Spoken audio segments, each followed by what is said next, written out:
How to use referral code on Shein. Hello everyone, welcome back to the channel, and in this video I'm going to show you how you will be able to use referral code on Shein.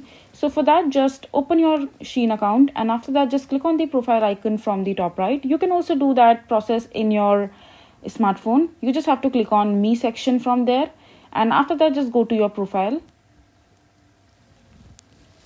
And here in the left hand side menu under the personal center, when you will scroll down, you will see this option called other services. So just click on it, and now you will see the option called my reference. So just click on it,